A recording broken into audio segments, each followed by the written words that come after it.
ഓം നമോ ഭഗവതേ വാസുദേവായ.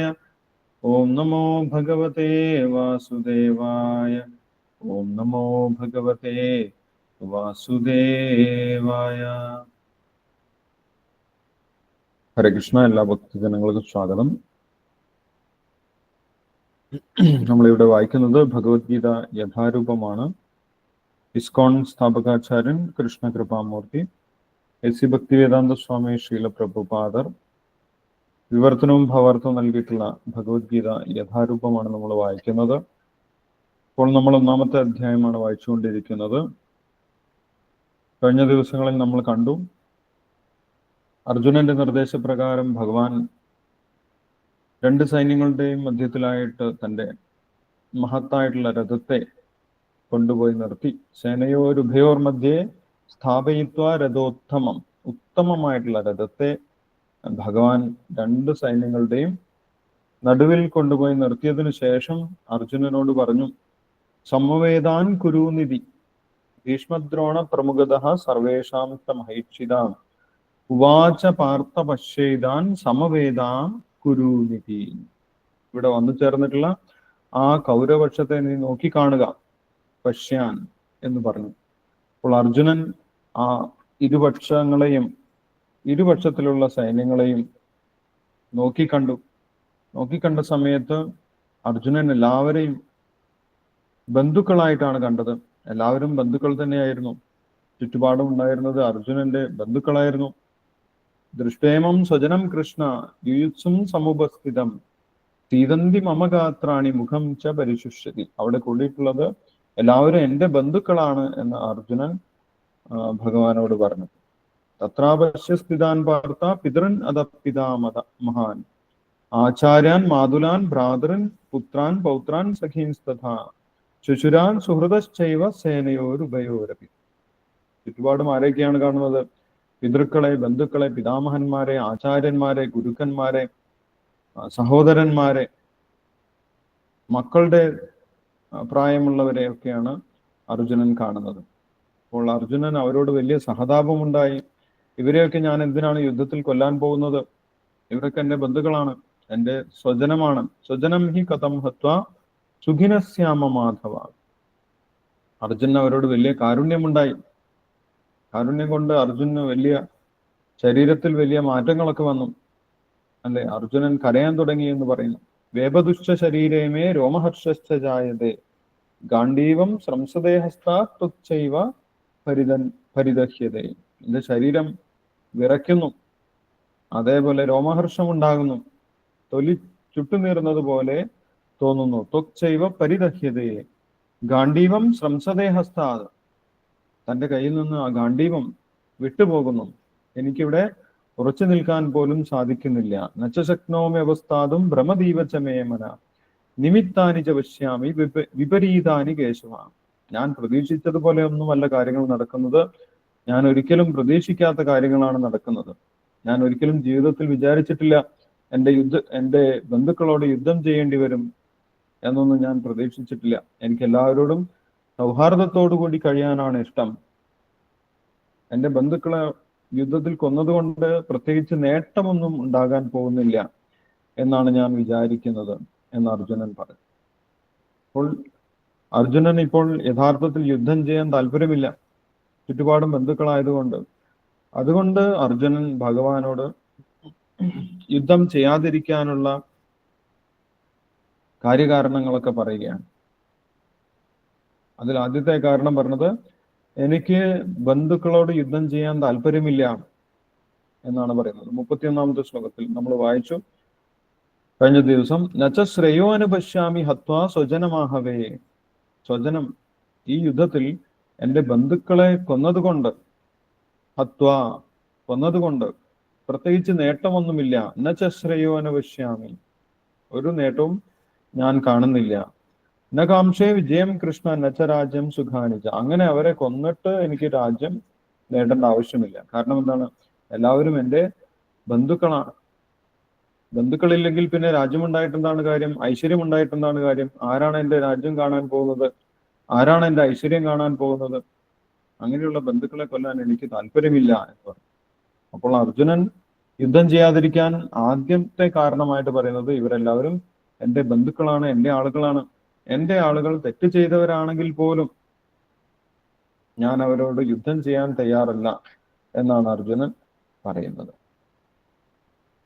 ഇനി രണ്ടാമത്തെ കാരണം അർജുനൻ പറയുന്നത്, യുദ്ധം ചെയ്യുന്നത്, യുദ്ധത്തിൽ മറ്റുള്ളവരെ കൊല്ലുന്നത് പാപമാണ്, എനിക്ക് പാപമുണ്ടാകും എന്നാണ് അർജുനൻ പറയുന്നത്. 36ാമത്തെ ശ്ലോകത്തിൽ അർജുനൻ പറയുന്നു. നമ്മൾക്ക് വായിക്കാം.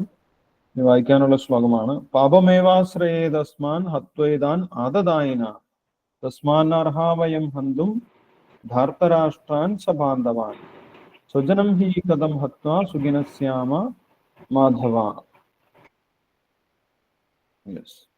36ാമത്തെ ശ്ലോകം വായിച്ചോളൂ.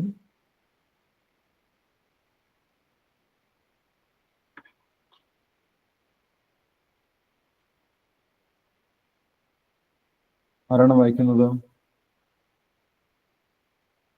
1ാമത്തെ അധ്യായത്തിൽ 36ാമത്തെ ശ്ലോകം. വായിക്കട്ടെ പ്രഭു, വായിക്കണോ? ഹരേ കൃഷ്ണ. വായിച്ചോളൂ മാതാജി, വായിച്ചോളൂ മാതാജി. ഹരേ കൃഷ്ണ.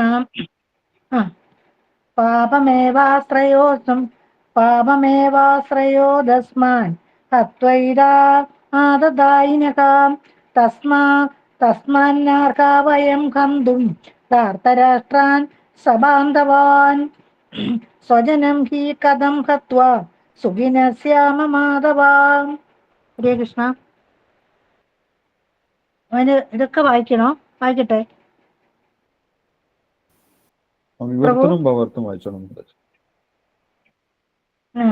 ഹരേ കൃഷ്ണ. അക്രമികളായ ഇവരെ കൊന്നാൽ ഞങ്ങൾക്ക് പാപമായിരിക്കും നേട്ടം. ധൃതരാഷ്ട്രപുത്രന്മാരെയും സുഹൃത്തുക്കളെയും ഹിംസിക്കുക എന്നത് നമ്മൾക്ക് ഉചിതമല്ല.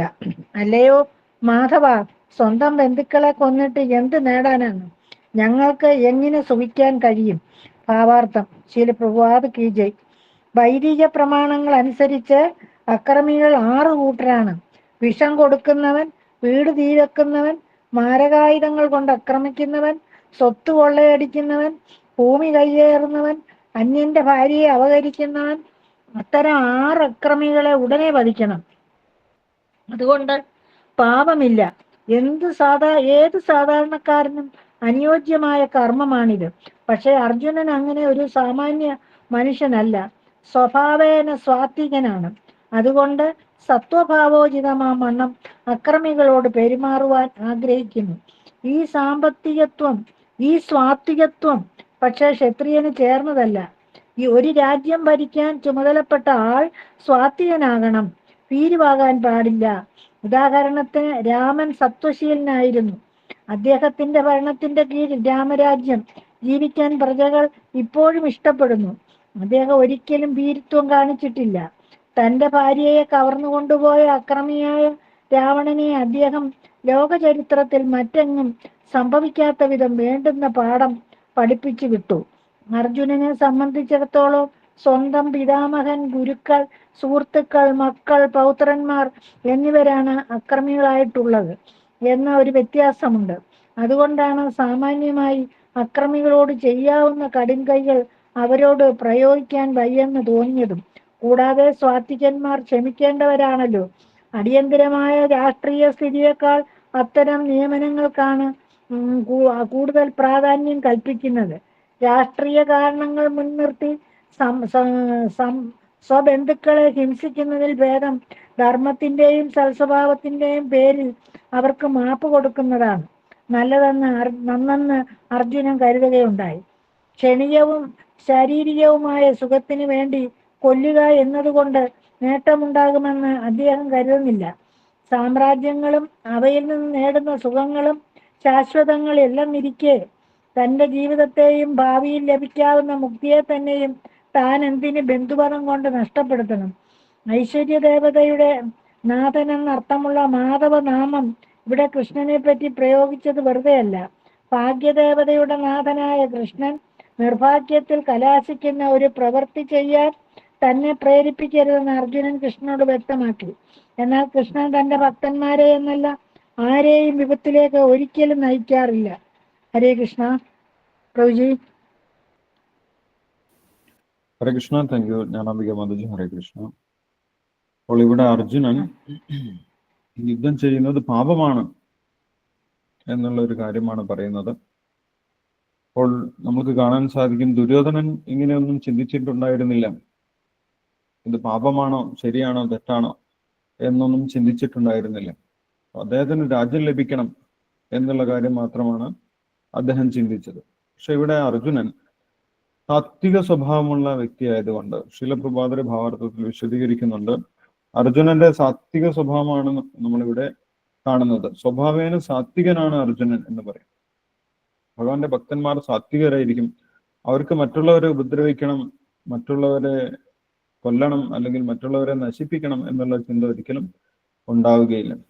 അപ്പോൾ സാത്വിക സ്വഭാവത്തിലുള്ള വ്യക്തികൾ തീർച്ചയായിട്ടും പുണ്യം എന്താണ് പാപം എന്താണ് എന്ന് ചിന്തിക്കുന്നവരായിരിക്കും. ഒരു കാര്യം പുണ്യമാണോ അല്ലെങ്കിൽ അത് പാപമാണോ എന്ന് ചിന്തിച്ച് ചെയ്യുന്നവരാണ് സാത്വിക സ്വഭാവത്തിലുള്ള വ്യക്തികൾ. അല്ലെങ്കിൽ അത് ഒരു ദൈവികമായിട്ടുള്ള സ്വഭാവമായിട്ട് പറയുന്നത്.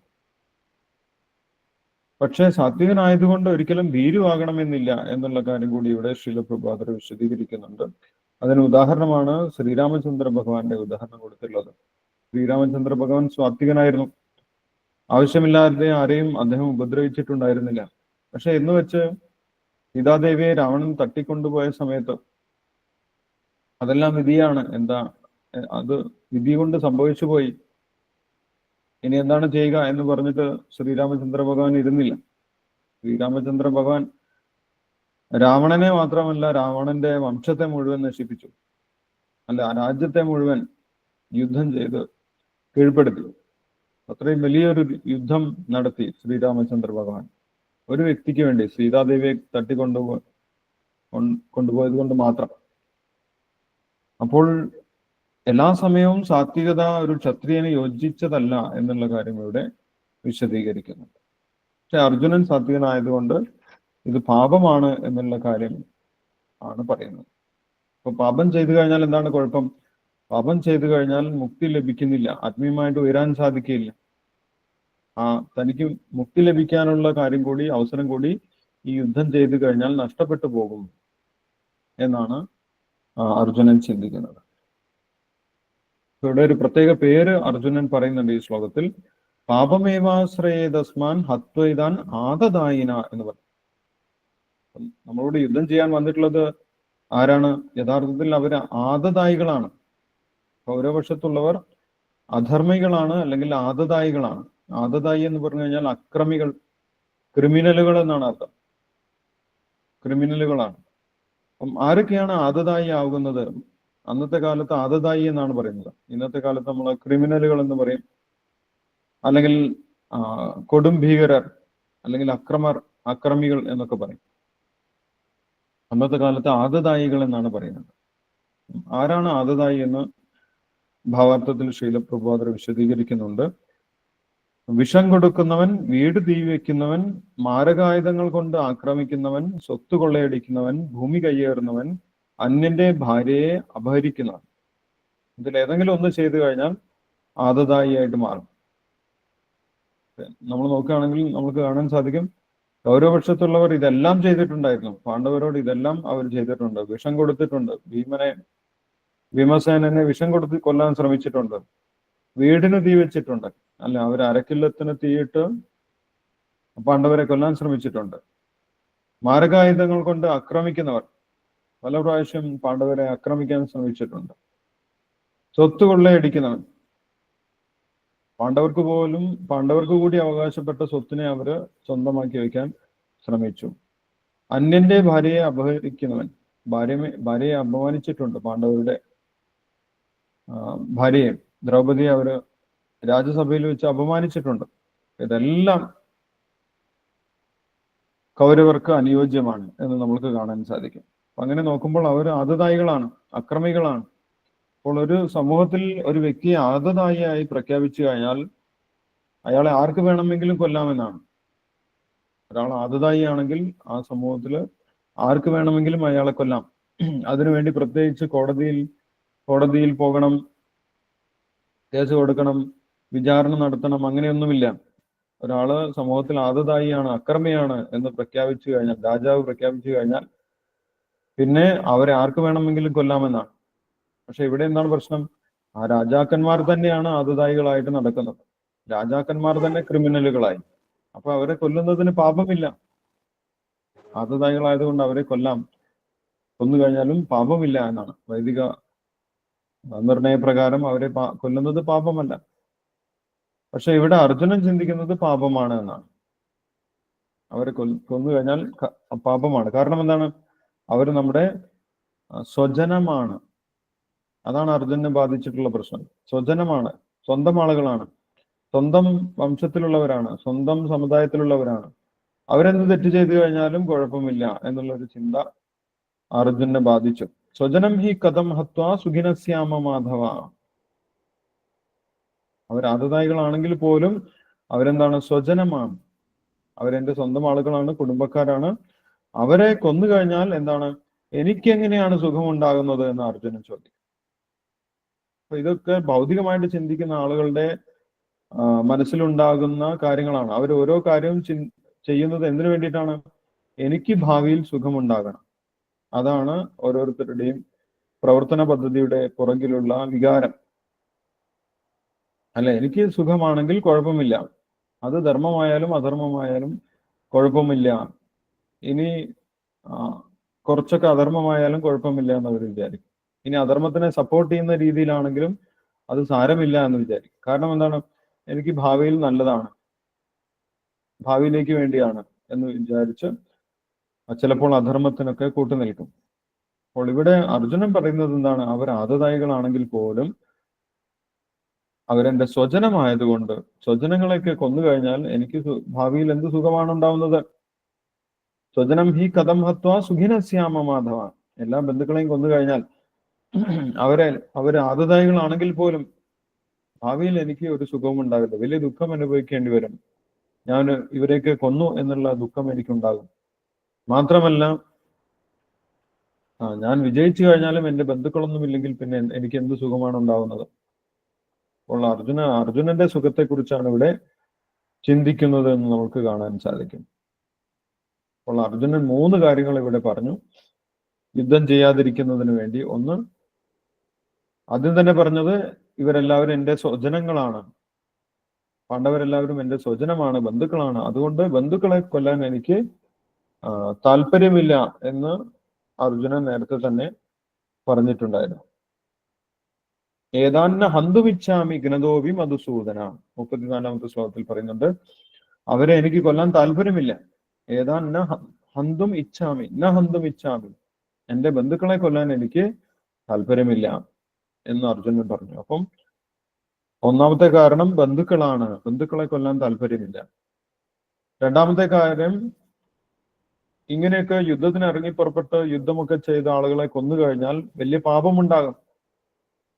അപ്പൊ പാപമുണ്ടായി കഴിഞ്ഞാൽ പിന്നെ എനിക്ക് മോക്ഷമൊന്നും ഉണ്ടാവില്ല. അതുകൊണ്ട് ഈ യുദ്ധം പാപമാണ്, അതുകൊണ്ട് ഞാൻ ഈ യുദ്ധം ചെയ്യുന്നില്ല എന്നാണ് ഇവിടെ മറ്റൊരു കാരണം പറഞ്ഞത്. രണ്ടാമത്തെ കാരണം പാപമേവാശ്രയേതസ്മാൻ ഹത്വൈതാൻ ആദതായി. ഒന്നാമത്തേത് സ്വജനമാണ്, രണ്ടാമത്തേത് യുദ്ധം ചെയ്യുന്നത് പാപമാണ്. അപ്പോൾ മൂന്നാമത്തെ ഒരു കാരണം കൂടി അർജുനൻ ഈ ശ്ലോകത്തിൽ ചൂണ്ടിക്കാണിക്കുന്നുണ്ട്. എന്താണ്? സ്വജനം ഹി കഥം ഹത്വ സുഖിനസ്യാമ മാധവ. എന്റെ സുഖം നഷ്ടപ്പെട്ടു പോകും. ഞാൻ ഭാവിയിൽ അനുഭവിച്ചേക്കാവുന്ന ആ ബന്ധുക്കളോടൊത്തുള്ള ജീവിതം, എന്റെ സുഖം, അതൊക്കെ നഷ്ടപ്പെട്ടു പോകും. അപ്പൊ എന്റെ സുഖം നഷ്ടപ്പെട്ടു പോകും എന്നുള്ളത് മൂന്നാമത്തെ കാരണമാണ്. അപ്പൊ 3 കാരണം അർജുനൻ യുദ്ധം ചെയ്യാതിരിക്കാൻ വേണ്ടി പറഞ്ഞു. ഒന്ന്, സ്വജനങ്ങളെ കൊല്ലാൻ എനിക്കിഷ്ടമല്ല. രണ്ടാമത്തേത്, യുദ്ധം ചെയ്യുന്നത് പാപമാണ്. മൂന്നാമത്തേത് എന്താണ്? യുദ്ധം ചെയ്തു കഴിഞ്ഞാൽ എന്റെ സുഖം മുഴുവൻ നഷ്ടപ്പെട്ടു പോകും, കാരണം ബന്ധുക്കളെയാണ് കൊല്ലാൻ പോകുന്നത്. അങ്ങനെ 3 കാരണങ്ങൾ അർജുനൻ പറഞ്ഞു. അവർ ആദതായികളാണെങ്കിൽ പോലും ഞാൻ കൊല്ലാൻ ഇഷ്ടപ്പെടുന്നില്ല എന്ന് പറഞ്ഞു. ആദതായികൾ ആരൊക്കെയാണെന്ന് നമ്മൾ ഡിസ്കസ് ചെയ്തു. വിഷം കൊടുക്കുന്നവൻ, വീട് തീവയ്ക്കുന്നവൻ, മാരകായുധങ്ങൾ കൊണ്ട് ആക്രമിക്കുന്നവൻ, സ്വത്ത് കൊള്ളയടിക്കുന്നവൻ, ഭൂമി കയ്യേറുന്നവൻ, അന്യന്റെ ഭാര്യയെ അപഹരിക്കുന്നവൻ, ഇവരെല്ലാവരും ആദതായികളാണ്. ആദതായികളെ ആർക്ക് വേണമെങ്കിൽ കൊല്ലാം, ആദതായികളെ കൊല്ലുന്നതിന് പാപമില്ല. പക്ഷെ എന്നിട്ട് പോലും അർജുനൻ പറയുന്നു, എന്റെ സ്വജനമായതുകൊണ്ട്, എന്റെ ബന്ധുക്കളായതുകൊണ്ട് ഞാൻ അവരെ കൊല്ലുന്നില്ല. ബന്ധുക്കളെ കൊന്നു കഴിഞ്ഞാൽ എനിക്ക് പിന്നെ എങ്ങനെയാണ് സുഖിക്കാൻ സാധിക്കുന്നത് എന്നാണ് അർജുനൻ ചോദിക്കുന്നത്. സ്വജനം ഹി കഥം ഹത്വ സുഖിനശ്യാമ മാധവ. ഇപ്പൊ സാധാരണഗതിയിൽ എല്ലാവരും സ്വന്തം സുഖത്തെ മുൻനിർത്തിയാണ് പ്രവൃത്തികളൊക്കെ ചെയ്യുന്നത്. അതേപോലെ തന്നെ അർജുനനും ചിന്തിച്ചു, ഇവരെയൊക്കെ കൊന്നു കഴിഞ്ഞാൽ എനിക്ക് എങ്ങനെയാണ് സുഖം നേടാൻ സാധിക്കുന്നത് എന്ന് പറഞ്ഞ 3 കാരണങ്ങൾ അർജുനൻ പറഞ്ഞു. ഇനി അടുത്ത ശ്ലോകങ്ങളിൽ 4ാമത്തെ ഒരു കാരണം കൂടി പറയുന്നത്, യുദ്ധം ചെയ്യാതിരിക്കാൻ, യുദ്ധം വരുത്തി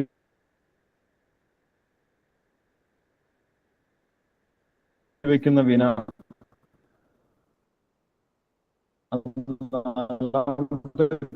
കാരണമായിട്ട് നമുക്ക് കാണാൻ സാധിക്കും.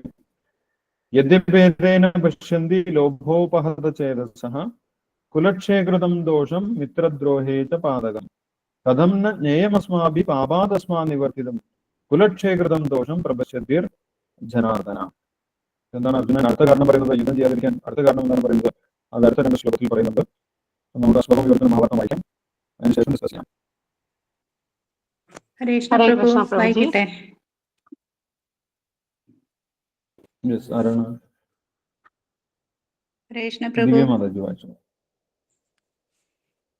യദ്യപേതേന ലോഭോപഹത ചേതസാ കുലക്ഷേ കൃതം ദോഷം മിത്രദ്രോഹേ ച പാതകം കഥം ന ജ്ഞേയ അസ്മാഭി പാപാദസ്മാൻ നിവർത്തിതം കുലക്ഷേ കൃതം ദോഷം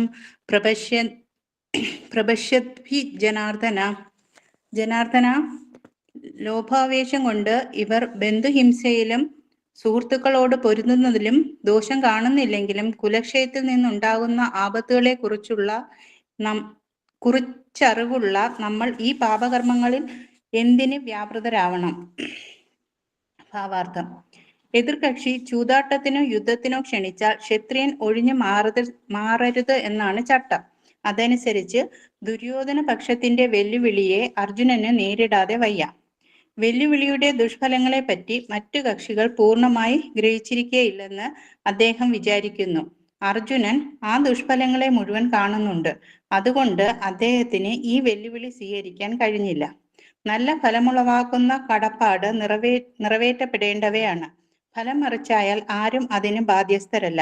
ഇങ്ങനെ ഇരുവശവും ചിന്തിച്ചു നോക്കി അർജുനൻ യുദ്ധം ചെയ്യേണ്ട എന്ന് തീരുമാനിക്കുകയാണ്. ഹരേ കൃഷ്ണ പ്രഭു. ഹരേ കൃഷ്ണ. Thank you Mataji. ഹരേ കൃഷ്ണ. അപ്പോൾ അർജുനൻ കരുതുന്നത് മറ്റുള്ളവർക്ക് അത്ര അറിവില്ല. യുദ്ധത്തിന്റെ കെടുതികളെ കുറിച്ച്, യുദ്ധം ഉണ്ടാക്കി വയ്ക്കുന്ന നാശത്തെക്കുറിച്ച് അവർക്ക് അറിയാത്തത് കൊണ്ടാണ് അവർ യുദ്ധത്തിന് വന്നിട്ടുള്ളത് എന്നാണ് അർജുനൻ കരുതുന്നത്. അവർക്ക് അത്ര ജ്ഞാനമില്ല. യുദ്ധം എന്തൊക്കെയാണ് നാശമാണ് ഉണ്ടാക്കാൻ പോകുന്നത് എന്ന് അവർക്കറിയില്ല. പക്ഷെ നമ്മൾക്കറിയുന്നത് കൊണ്ട് നമ്മൾ യുദ്ധത്തിൽ നിന്ന് വിട്ടുനിൽക്കണം എന്നാണ് അർജുനൻ പറയുന്നത്. ഇതെല്ലാം നമ്മൾക്ക് സാമാന്യ കാണാൻ സാധിക്കുന്ന വാദങ്ങളാണ്. ഒരു യുദ്ധം നടക്കാൻ പോകുന്ന സമയത്ത് ആളുകൾ പറയും അവരറിയില്ലാതെ ചെയ്തതാണ്, അതുകൊണ്ട് നമ്മൾ അറിയുന്ന ആളുകൾ ക്ഷമിക്കുകയാണ് വേണ്ടത്. യുദ്ധം വലിയ നാശത്തിന് വഴിയൊരുക്കും, വലിയ സാമ്പത്തിക നഷ്ടമുണ്ടാകും. യുദ്ധം ചെയ്തതുകൊണ്ട് മറ്റുള്ളവർക്ക് വലിയ ജീവഹാനി ഉണ്ടാകും. അതുകൊണ്ട് നമ്മൾ യുദ്ധം ചെയ്യുന്നത് ശരിയല്ല എന്ന് പറയുന്ന അഭിപ്രായം നമ്മൾക്ക് ഇന്നത്തെ കാലത്തും കാണാൻ സാധിക്കും. അപ്പൊ അതേ അഭിപ്രായം അർജുനൻ പറയുന്നത് ഇവിടെ നമ്മൾക്ക് 5000 വർഷം മുന്നേ അർജുനൻ ഇവിടെ പറയുന്നത് യദ്യപേതേ ന പശ്യന്തി ലോഭോപഹത ചേതസാം. എന്താ പറയുന്നത്? അവർക്ക് അത്ര ജ്ഞാനമില്ല. അവർക്ക് ഈ യുദ്ധം വരുത്തി വെക്കുന്ന വിനയെക്കുറിച്ച് അത്ര അറിയാത്ത ആളുകളാണ്. ലോഭോപഹത ചേതസ. അവർക്ക് ലോഭം കൊണ്ട് അവരുടെ ബുദ്ധി മുഴുവൻ നഷ്ടപ്പെട്ടു പോയതാണ്. ലോഭം എന്ന് പറഞ്ഞു കഴിഞ്ഞാൽ ഭൗതികമായിട്ടുള്ള അത്യാഗ്രഹം, രാജ്യം വേണം, സമ്പത്ത് വേണം, അധികാരം വേണം എന്നുള്ള ചിന്തയിൽ അവർക്ക് ചിന്തിക്കാനുള്ള കഴിവ് നഷ്ടപ്പെട്ടു പോയി. ലോഭോപഹത ചേതസ. അതുകൊണ്ടാണ് അവർ യുദ്ധത്തിന് വന്നിട്ടുള്ളത്. പക്ഷെ യുദ്ധം എന്തെല്ലാം വിനകളാണ് വരുത്തി വെക്കുന്നത്?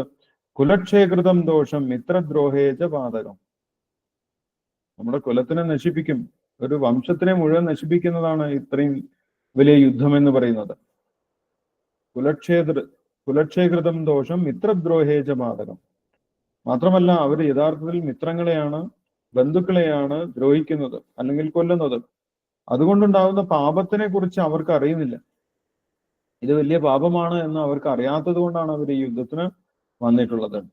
മാത്രമല്ല, ഈ യുദ്ധം കൊണ്ട് കുലക്ഷയം ഉണ്ടാകും, നമ്മുടെ കുലം മുഴുവൻ മുടിഞ്ഞു പോകും. അത് അവർക്ക് അറിയുകയില്ല. അതുകൊണ്ട് അവർ യുദ്ധത്തിന് മുന്നോട്ട് വന്നു. പക്ഷെ നമ്മൾക്ക് ഇതെല്ലാം അറിയാം. കഥംന ഞേയമസ്മാഭി പാപാദസ്മാ നിവർത്തിതും. നമ്മൾക്കിത് അറിയാവുന്നതാണ്. കുലക്ഷേകൃതം ദോഷം പ്രപശ്യദ്ഭിർ ജനാർദ്ദനം. നമ്മളെ മുന്നിൽ കാണുന്നുണ്ട് ഈ കുലക്ഷയം ഉണ്ടാകാൻ പോകുന്നു, കുലം മുഴുവൻ നശിക്കാൻ പോകുന്നു എന്നുള്ള കാര്യമൊക്കെ നമ്മൾ കാണുന്നുണ്ട്. അതുകൊണ്ട് നമ്മൾ എന്ത് ചെയ്യണം? യുദ്ധത്തിൽ നിന്ന് പിന്മാറണം. അതാണ് നല്ലത്. നമ്മുടെ കുലം സംരക്ഷിക്കുന്നതിന് വേണ്ടി, നമ്മുടെ മുഴുവൻ വംശത്തെ സംരക്ഷിക്കുന്നതിന് വേണ്ടി ഇപ്പോൾ നമ്മൾ യുദ്ധത്തിൽ നിന്ന് പിന്മാറുന്നതാണ് നല്ലത് എന്നാണ് അർജുനൻ പറയുന്നത്. അതിന്റെ കാരണം വിശദീകരിക്കുന്നുണ്ട്. കുലം നശിച്ചു പോയാൽ, കുലപാരമ്പര്യമൊക്കെ നശിച്ചു പോയി കഴിഞ്ഞാൽ എന്താണ് സമൂഹത്തിൽ സംഭവിക്കാൻ പോകുന്നത്, അതുകൊണ്ട് സമൂഹത്തിനുണ്ടാകുന്ന പ്രശ്നം എന്താണ്, ഇതെല്ലാം അർജുനൻ വിശദമായിട്ട് പറയുന്നുണ്ട്. അപ്പോൾ അർജുനൻ എടുത്തു ചാടി കാര്യങ്ങൾ ചെയ്യുന്ന ഒരു വ്യക്തിയെല്ലാം നമുക്ക് കാണാൻ സാധിക്കും. താത്വിക സ്വഭാവികൾ പൊതുവെ നല്ലവണ്ണം ചിന്തിച്ചുകൊണ്ടാണ് പ്രവർത്തിക്കുന്നത്. ചിന്തിക്കാതെ അവര് ശരിയാണോ തെറ്റാണോ, നല്ലതാണോ ചീത്തയാണോ, ദോഷമാണോ ഗുണമാണോ, ഇങ്ങനെ ഗുണദോഷ വിചിന്തനം ചെയ്തതിന് ശേഷമാണ് സാത്വിക സ്വഭാവികൾ ഒരു പ്രവർത്തനത്തിന് ഇറങ്ങുന്നതെന്ന് നമുക്ക് കാണാൻ സാധിക്കും. ഇത് നല്ലതാണ് അല്ലെ? ശിലപ്രഭാതർ പറയുന്നുണ്ട്, ഒരു പ്രവർത്തനം ചെയ്യുന്നതിന്റെ മുന്നേ ബുദ്ധിയുള്ള ഒരാള് അതിന്റെ ഗുണദോഷങ്ങളെ കുറിച്ച് ചിന്തിക്കുമെന്നാണ് പറയുന്നത്. എല്ലാം നല്ലതാണ് എന്ന് വിചാരിച്ച് ബുദ്ധിയുള്ള ഒരാള് ഒരു പ്രവൃത്തിക്കും ഇറങ്ങി പുറപ്പെടുന്നില്ല. നമ്മൾ അതിന്റെ ഗുണവശം മാത്രമല്ല കാണേണ്ടത്, നല്ല വശം മാത്രമല്ല കാണേണ്ടത്, നമ്മൾ അതിന്റെ മോശം വശം കൂടി കാണണം. അതാണ് ബുദ്ധി എന്നാണ് പറയുന്നത്. ബുദ്ധിയുള്ള ഒരാള് ഉപായം പശ്യതി സാക്ഷാത് അപായം അഭിപശ്യതി എന്നൊരു ശ്ലോകം. ബുദ്ധിയുള്ള ഒരാൾ ഉപായം കാണും, അത് നല്ലതാണ്, നമ്മുടെ ഒരു പ്രവൃത്തി നല്ലതാണ് എന്ന് കാണും. മാത്രമല്ല അയാൾ എന്തുകൂടി കാണുന്നു? അപായം അഭിപശ്യതി, ഇതിന്റെ ദോഷങ്ങൾ എന്തൊക്കെയാണ് എന്നുകൂടി കാണും അല്ലെ? ചില ആളുകൾ എന്തെങ്കിലും ബിസിനസ് ഒക്കെ തുടങ്ങുന്ന നേരത്ത് അതിന്റെ നല്ല വശം മാത്രം കാണും, അതിന്റെ ദോഷവശം കാണാതെ നല്ല വശം മാത്രം കണ്ടിട്ട് നല്ലതാണ്, എനിക്ക് ഒരു മാസം കൊണ്ട് ഇത്ര ലാഭം കിട്ടും, അതിന്റെ അടുത്ത മാസം ഇത്രയും ലാഭം കിട്ടും, പിന്നെ അങ്ങനെ വലിയ വലിയ ലാഭം ഉണ്ടാകും എന്ന് അതിന്റെ നല്ല വശം മാത്രം കാണും. അതുകൊണ്ട് എന്തെങ്കിലും നഷ്ടമുണ്ടാകാൻ സാധ്യതയുണ്ടോ എന്ന്, അതിൽ എത്രത്തോളം കോമ്പറ്റീഷൻ ഉണ്ടാകാൻ സാധ്യതയുണ്ട്, ഈ കാര്യങ്ങളൊന്നും ചിന്തിക്കാതെ അങ്ങോട്ട് എടുത്ത് ഇറങ്ങും. അത് ബുദ്ധിയുടെ ലക്ഷണമല്ല എന്നാണ് പറയുന്നത്. രണ്ടു വശവും ഗുണദോഷം കാണണമെന്നാണ് പറയുന്നത്. ഗുണം മാത്രമല്ല ദോഷം ഉണ്ടാകാം. അപ്പോൾ അർജുനൻ പറയുന്നത് ഇതിന്റെ ദോഷമാണ്, യുദ്ധം ചെയ്യുന്നതിന്റെ ദോഷവശമാണ് അർജുനൻ പറയുന്നത്. കുലക്ഷയം ഉണ്ടാകും, മിത്രദ്രോഹേജ പാതകം, മിത്രങ്ങളെ കൊന്നതുകൊണ്ട് പാപവും ഉണ്ടാകും. അപ്പൊ കുലം നശിച്ചു കഴിഞ്ഞാൽ എന്താണ് സംഭവിക്കുന്നത് എന്ന് അർജുനൻ വിശദമായിട്ട് പറയുന്നു. ഒരു കുലം, ഒരു വംശം, ഒരു സംസ്കാരമുള്ള സമൂഹം നശിച്ചു കഴിഞ്ഞാൽ അതിന്റെ പ്രത്യാഘാതങ്ങൾ, സമൂഹത്തിലുണ്ടാകുന്ന പ്രത്യാഘാതങ്ങൾ എന്തൊക്കെയാണെന്ന് അടുത്ത ശ്ലോകങ്ങളിൽ അർജുനൻ വിശദീകരിക്കുന്നുണ്ട്. കുലക്ഷയെ പ്രണശ്യന്തി കുലധർമ്മ സനാതന ധർമ്മേ നഷ്ടേ കുലം കൃഷ്ണം അധർമ്മോ അഭിഭവത്യുത. അധർമാഭിഭവാത് കൃഷ്ണ പ്രദുഷ്യന്തി കുലസ്ത്രീയ സ്ത്രീഷു ദുഷ്ടാസു വാർഷ്ണേയ ജായതേ വർണ്ണസങ്കര എന്നാണ് പറയുന്നത്. ഈ രണ്ട് ശ്ലോകം നമ്മൾക്ക് വായിക്കാം. രണ്ടും കണക്റ്റഡ് ആയിട്ടുള്ള, കണ്ടിന്യൂസ് ആയിട്ടുള്ള ശ്ലോകങ്ങളാണ്. 39ഉം 40 ശ്ലോകങ്ങൾ വായിച്ചോളൂ, വിവർത്തനം ഭാവാർത്ഥം. അതിനുശേഷം നമുക്ക് ഡിസ്കസ് ചെയ്യാം.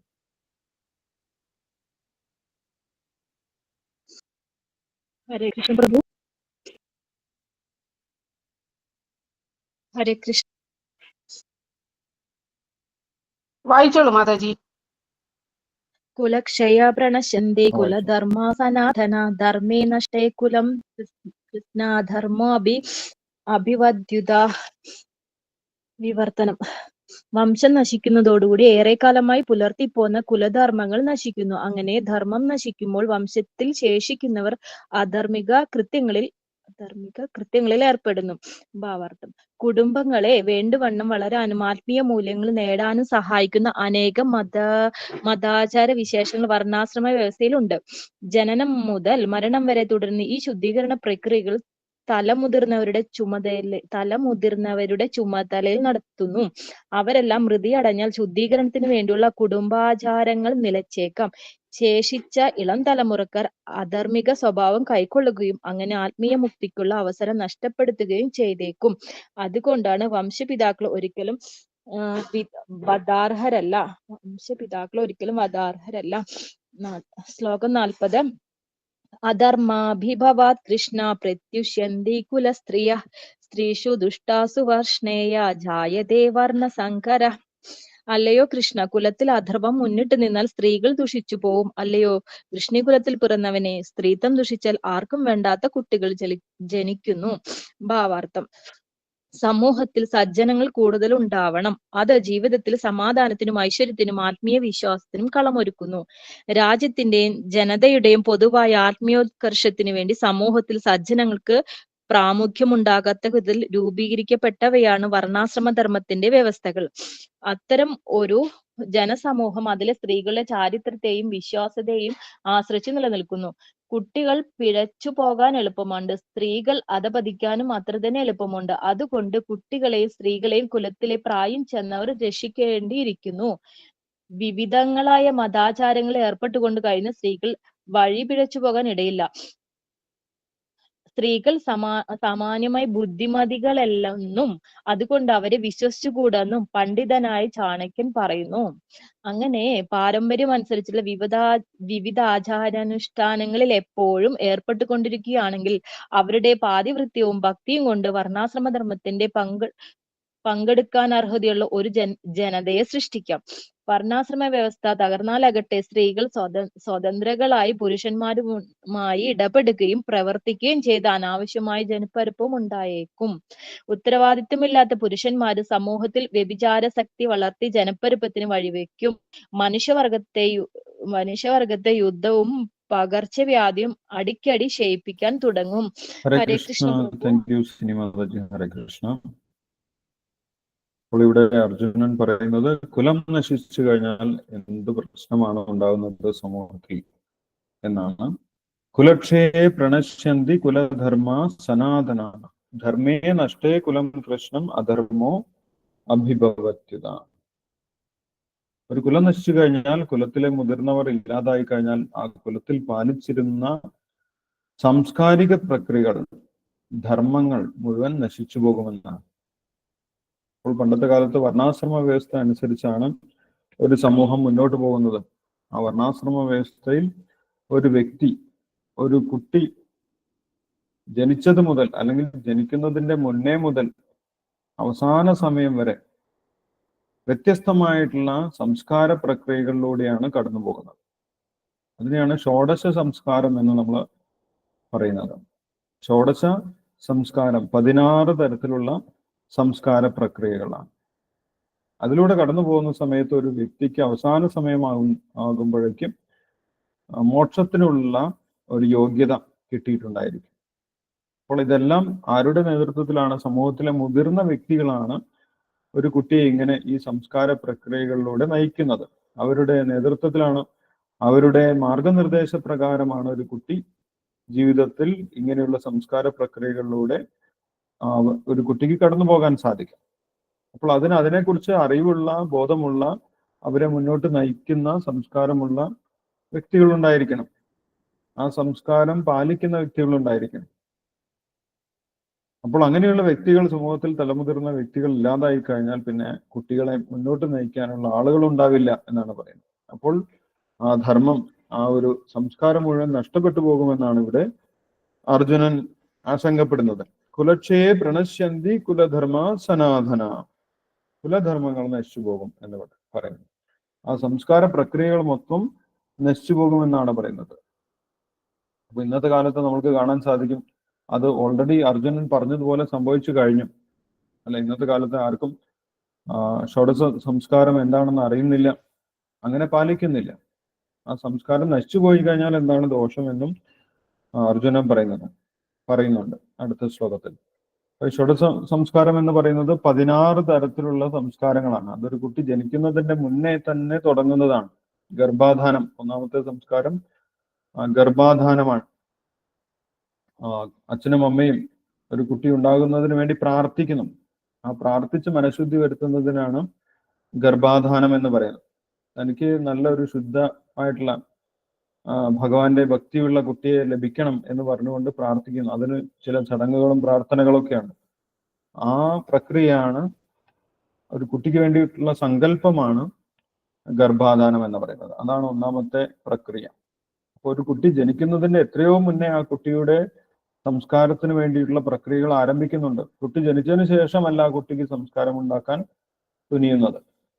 അല്ല, ഇന്നത്തെ കാലത്ത് നമ്മൾ അങ്ങനെയാണ്. കുട്ടി ജനിച്ച് 5 വയസ്സിന് ശേഷമേ അതിന് ട്രെയിനിങ് കൊടുക്കാൻ പാടുള്ളൂ, ആ കുട്ടിക്ക് ബുദ്ധി ഉണ്ടാവുള്ളൂ എന്നൊക്കെയാണ് നമ്മൾ ഇന്ന് മോഡേൺ ആയിട്ടുള്ള ചിന്താഗതിയിൽ നമ്മൾ വിചാരിക്കുന്നത്. പക്ഷേ ഷോഡശ സംസ്കാരത്തിൽ കുട്ടി ഉണ്ടാകുന്നതിന് മുന്നേ കുട്ടിയെക്കുറിച്ചുള്ള ആ സങ്കല്പം മാതാപിതാക്കളുടെ മനസ്സിലുണ്ടാകുന്നു. അങ്ങനെയാണ് കുട്ടിയുടെ സംസ്കാരം രൂപം കൊള്ളുന്നത്. ഗർഭാധാനം ആണ് ആദ്യത്തെ പടി.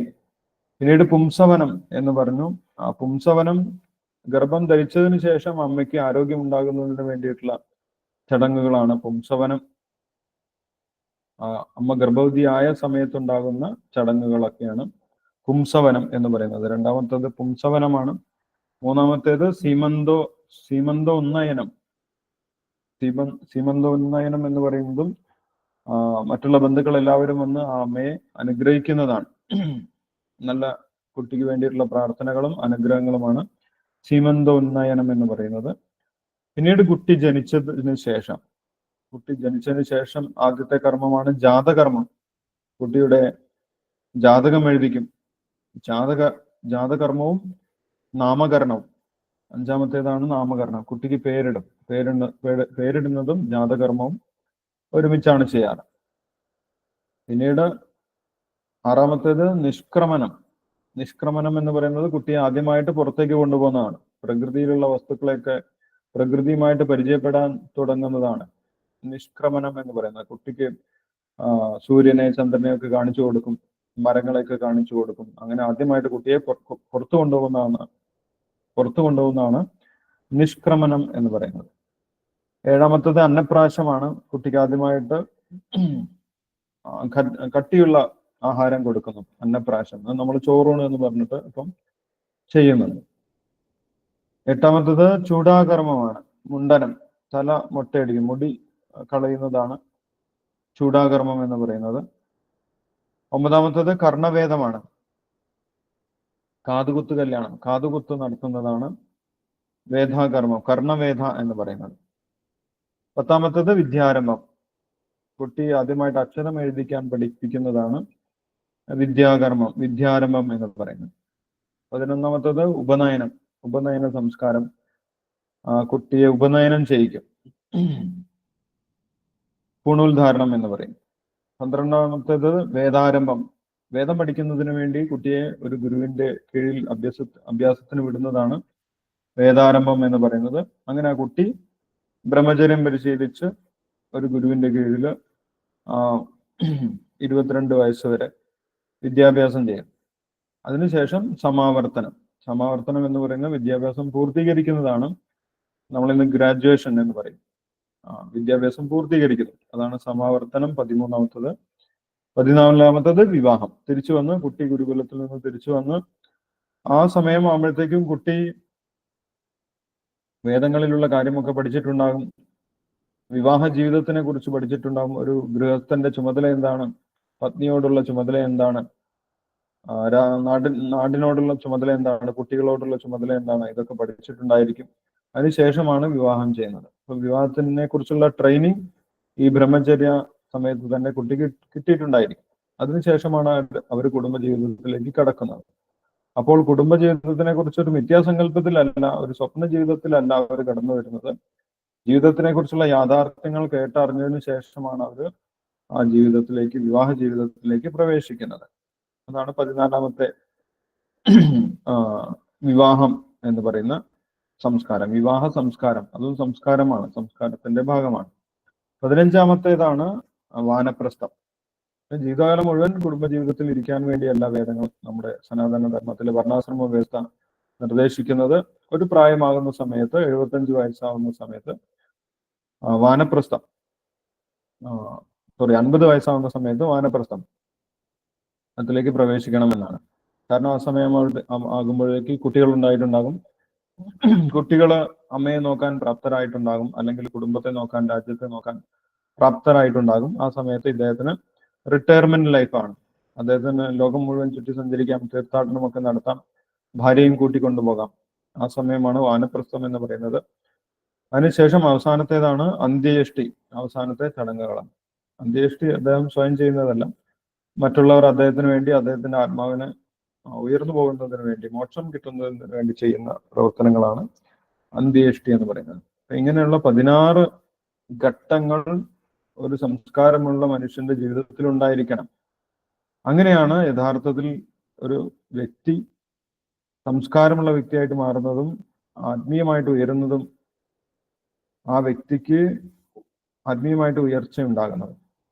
ഇതൊക്കെ ചെയ്യണമെങ്കിൽ എന്ത് വേണം? സമൂഹത്തിൽ, കുടുംബത്തിൽ ഇതറിയുന്ന ആളുകൾ ഉണ്ടായിരിക്കണം. ഇതറിയുന്ന ആളുകളില്ലെങ്കിൽ കുട്ടികളെ എങ്ങനെ പരിശീലിപ്പിക്കാൻ ആ സമൂഹത്തിന് സാധിക്കുകയില്ല. അപ്പോൾ അത് അധർമ്മം വർദ്ധിക്കാൻ കാരണമാകുമെന്നാണ് ഇവിടെ അർജുനൻ പറഞ്ഞിട്ടുള്ളത്. കുലക്ഷയെ പ്രണശ്യന്തി കുലധർമ്മ സനാതന. ഇങ്ങനെയുള്ള ആ ആശ്രമധർമ്മങ്ങളൊക്കെ നശിച്ചു പോകും. ധർമ്മേ നഷ്ടേ കുലം കൃഷ്ണോ അധർമ്മോ അഭിഭവത്യുത. അങ്ങനെ ആ ധർമ്മങ്ങളും സംസ്കാര പ്രക്രിയകളൊക്കെ നശിച്ചു കഴിഞ്ഞാൽ അധർമ്മമായിരിക്കും വർദ്ധിക്കുന്നത്. ധർമ്മത്തിനെ കുറിച്ച് പറഞ്ഞു കൊടുക്കാൻ ആരും ഉണ്ടാവില്ല. എന്താണ് ചെയ്യേണ്ടത്, എന്താണ് ചെയ്യാൻ പാടില്ലാത്തത് എന്നൊന്നും പറഞ്ഞു കൊടുക്കാൻ, മാർഗനിർദ്ദേശം നൽകാൻ ഉള്ള മുതിർന്ന വ്യക്തികളൊന്നും ഉണ്ടാവില്ല. മുതിർന്ന വ്യക്തികൾ തന്നെ അധർമ്മത്തിന്റെ പാതയിലായിരിക്കും. അപ്പോൾ പിന്നെ ആ സമൂഹത്തിൽ അധർമ്മം വർദ്ധിക്കുമെന്നാണ് അർജുനൻ ആശങ്കപ്പെടുന്നത്. ഇനി അധർമ്മം വർദ്ധിച്ചു കഴിഞ്ഞാൽ എന്ത് സംഭവിക്കും? അതിന്റെ കോൺസിക്വൻസ്, അതിന്റെ പ്രത്യാഘാതങ്ങളും അർജുനൻ പറയുന്നുണ്ട്. അധർമാഭിഭവാത് കൃഷ്ണ പ്രദുഷ്യന്തി കുലസ്ത്രീയ സ്ത്രീഷു ദുഷ്ടാസു വാർഷ്ണേയ ജായതേ വർണ്ണസങ്കര. അപ്പൊ ഇങ്ങനെ സമൂഹത്തിൽ മുതിർന്ന വ്യക്തികളൊക്കെ ഇല്ലാതായി കഴിഞ്ഞാൽ സ്ത്രീകളെ സംരക്ഷിക്കാൻ ആരും ഉണ്ടാവില്ല. സ്ത്രീകളെ എല്ലാ സമയത്തും സംരക്ഷിക്കണമെന്നാണ് ധർമ്മം അനുശാസിക്കുന്നത്.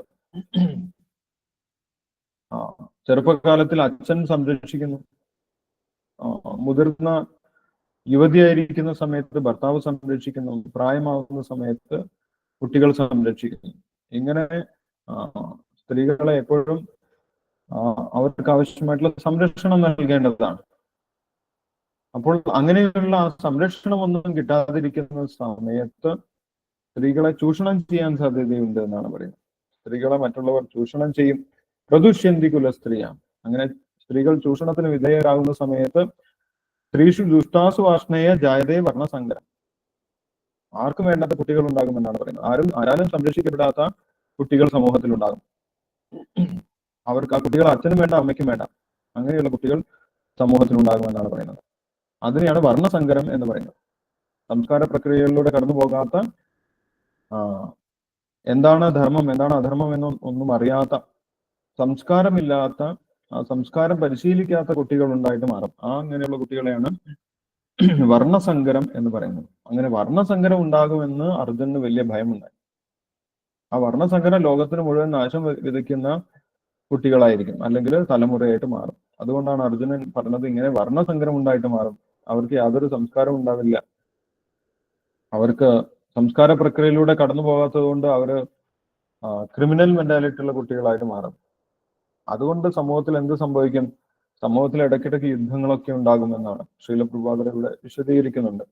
മനുഷ്യവർഗത്തെ യുദ്ധവും പകർച്ചവ്യാധിയും അടിക്കടി ക്ഷയിപ്പിക്കാൻ പറ്റും. സമൂഹത്തിൽ സജ്ജനങ്ങൾ ഉണ്ടാകണമെന്നാണ് ശ്രീല പ്രഭാകർ ഈ ഭാവാർത്ഥം തുടങ്ങുന്നത്. അങ്ങനെയാണ്, സമൂഹത്തിൽ സജ്ജനങ്ങൾ ഉണ്ടാകണം, സംസ്കാരം ഉള്ള വ്യക്തികൾ ഉണ്ടാകണം. അങ്ങനെയാണെങ്കിൽ സമൂഹത്തിന് ഐശ്വര്യം ഉണ്ടാവുള്ളൂ. അല്ലാതെ നമ്മൾക്ക് എത്ര സമ്പത്ത് ഉണ്ടെങ്കിലും എന്തെല്ലാം സൗകര്യങ്ങൾ ഉണ്ടെങ്കിലും നമ്മൾക്ക് ഐശ്വര്യം ഉണ്ടാവില്ല, സമാധാനം ഉണ്ടാവില്ല. സമൂഹത്തിൽ സമാധാനം, സന്തോഷം ഉണ്ടാവില്ല. സ്വത്തൊക്കെ ഉണ്ടാകും, പക്ഷെ സന്തോഷവും സമാധാനവും ഐശ്വര്യവും അനുഭവിക്കാൻ സാധിക്കുകയില്ല. സമൂഹത്തിൽ ഐശ്വര്യം ഉണ്ടാകണമെങ്കിൽ സമൂഹത്തിൽ സജ്ജനങ്ങൾ ഉണ്ടാകണം, സംസ്കാരമുള്ള വ്യക്തികൾ ഉണ്ടാകണം എന്നാണ്. അതല്ലെങ്കിൽ എന്ത് സംഭവിക്കും എന്ന് പറയുന്നു? മനുഷ്യവർഗത്തെ യുദ്ധവും പകർച്ചവ്യാധിയും അടിക്കടി ക്ഷയിപ്പിക്കാൻ തുടങ്ങും. അപ്പോൾ സമൂഹത്തിൽ പാപം പെരുകയും സമൂഹത്തിനെ പ്രകൃതി തന്നെ നശിപ്പിക്കാൻ തുടങ്ങും. ഇടയ്ക്കിടയ്ക്ക് വലിയ വലിയ പകർച്ചവാദികളും ഉണ്ടാകും. സമൂഹത്തിനെ മുഴുവൻ അത് ബാധിക്കും. രാജ്യങ്ങൾ തമ്മിൽ വലിയ വലിയ യുദ്ധങ്ങളുണ്ടാകും.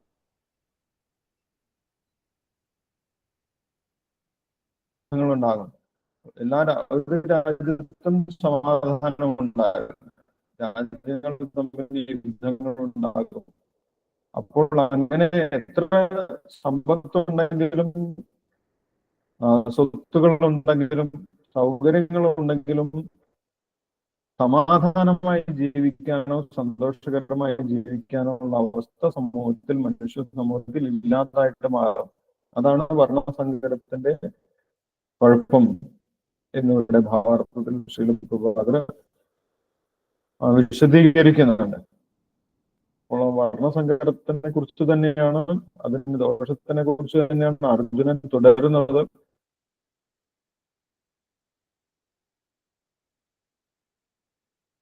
അത് നമുക്ക് അടുത്ത ദിവസം നോക്കാം. ഇപ്പോൾ നമ്മൾ വായിച്ച ഭാഗത്ത് എന്തെങ്കിലും സംശയങ്ങൾ ഉണ്ടെങ്കിൽ നമുക്ക് ഇപ്പം ഡിസ്കസ് ചെയ്യാം. അതിനുശേഷം നമുക്ക് ശ്ലോകം വായിക്കാം.